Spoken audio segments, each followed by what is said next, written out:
Hi and welcome. This week I'm taking a look at the MV Agusta F3 800. It's not normally the sort of bike that I ride. I'm sort of more into the older motorcycles, apart from the Benelli I've got, which is a naked. So I haven't ridden a modern sports bike for a few years, so it was quite an interesting experience for me. First of all, when I got on this bike, I thought I wasn't really going to enjoy the experience because it certainly is a bum up, head down sort of a motorcycle. And yet, over the hour that I rode it, by the end of it, I felt quite comfortable. The bars are quite low and certainly quite close to you, and you're sort of putting a bit of weight on your wrists. But once you get above 80 kilometers per hour, that doesn't appear to be a problem. Now, I can't imagine that this motorcycle would be much fun around town though. It certainly is more suited to the highways and back roads, and definitely to the odd track day or two. In reality, you're not going to use more than 30 or 40% of this motorcycle's capability on the road. Now, handling wise, I found the handling not as quick as I was expecting. It's sort of a little bit conservative in its handling, in that it's not twitchy at all. It's certainly very predictable in its handling and very suited to long sweepers, more so than really tight corners, I found, at least compared to other bikes that I've ridden. And that would be more your naked style bikes, which are certainly a lot easier to flip around at slower speeds in tighter corners. Now, power-wise, you can certainly feel the engine vibration a little bit at lower RPMs. It's a triple engine, so there's 3 cylinders, and it's a bit sort of vibey up to about 3,000 RPM, and then that sort of melts away as the engine revs. The exhaust note is quite muted, but as you rev it, you get quite a distinctive airbox sound, which is actually quite exhilarating, and you certainly enjoy it. And that sort of comes in around 6,000 RPM, and the engine will rev all the way to 13,000 RPM. Though on the roads, you're not really going to take it up there because you'll be doing illegal speeds. So I certainly didn't take this bike anywhere near those sort of speeds. Braking is very good. We've got 4-piston monoblock Brembos up front on 3 20mm discs, and a 2-piston caliper on the back on a 220mm disc, and of course there is anti-lock braking.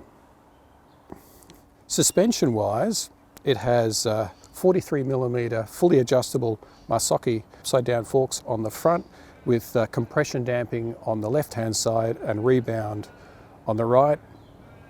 And at the rear it has a Satch shock with spring preload, compression and rebound damping, and that shock is nitrogen charged and with a remote reservoir. In the stock factory settings, I found the bike quite comfortable. I certainly felt it was a firmer ride than the bike I normally ride, but over our bumpy roads that we have here, it actually wasn't bad. And once you got a little bit of speed up, the harshness of the suspension certainly disappeared. The seat, when I first sat on, I thought, oh, this is going to be uncomfortable, but it's not too bad. As I said, I rode it for 3/4 of an hour, maybe a little longer, in a single stint, and when I got off, I felt quite good.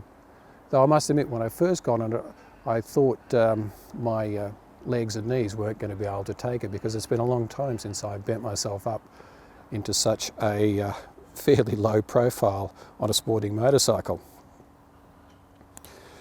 Now, wheel-wise, they're just a single-sided swing arm at the back with a mag wheel. They're Pirelli Diablo Corsa tyres at both ends. The front one is a 120/70/17 and the rear is a 180/55/17. And they had plenty of grip. These tyres are still fairly new, so I was taking it fairly easily.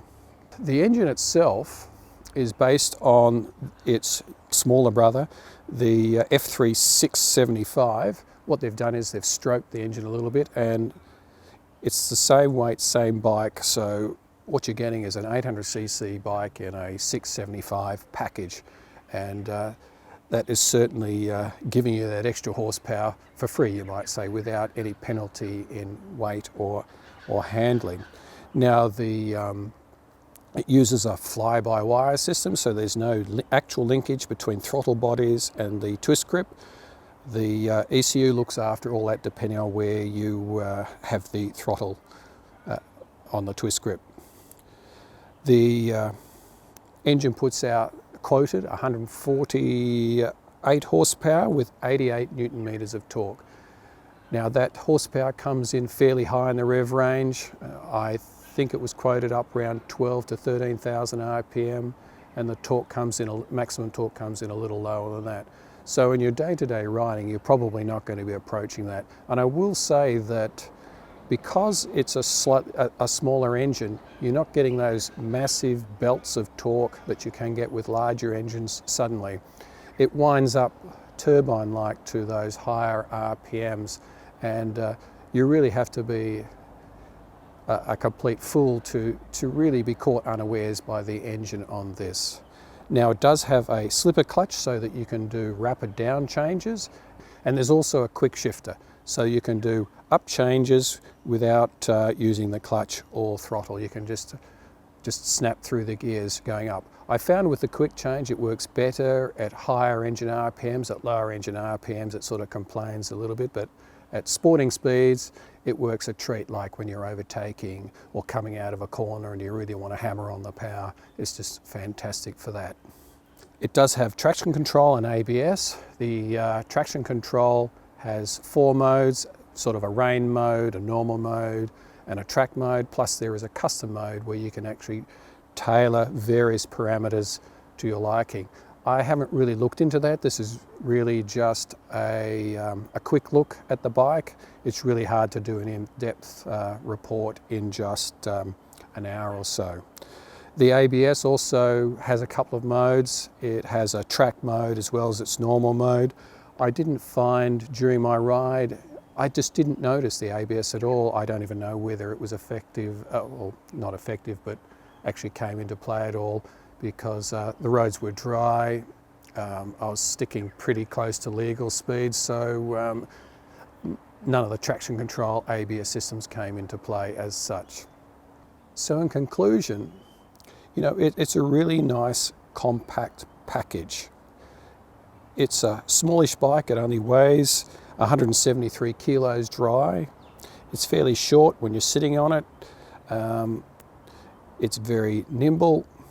The brakes are just good. The engine has a little bit of a buzz, as I said earlier, but once you're revved up, it doesn't.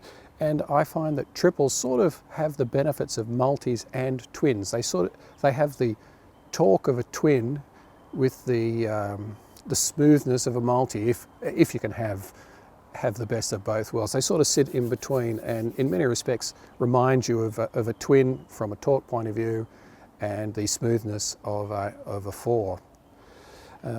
The finish of the bike is, well, it's exceptional. You know, it is just typical MV Agusta. Everything is beautifully finished and detailed. It has a, as you can see here, a part trellis frame with an alloy rear section. The swing arm is a casting. The triple clamps are castings. The dash is it's not a colour dash, I will say that. It does have a lot of information in there, and I did find that a little bit confusing. I must admit, until I got used to it, but it has all the information you need. The switchgear is good, the mirrors are good, and it's a very attractive little motorcycle. And in some respects, I would say that an 800 like this is a better street bike than its bigger brother, because let's face it, you just can't utilise the capabilities of the F4 on the street without losing your licence. And I guess you can't utilise the full capabilities of this either. But this particular capacity of motorcycle as an 800 is certainly more usable on the street, and it has plenty of get up and go. So I certainly recommend that if you're looking at a mid-size sports bike, you have a look at the MV Agusta F3 800. And I'd also like to thank A1 Motorcycles in Ringwood for loaning me the bike. You'll find their contact details in the description below. I'll see you next time.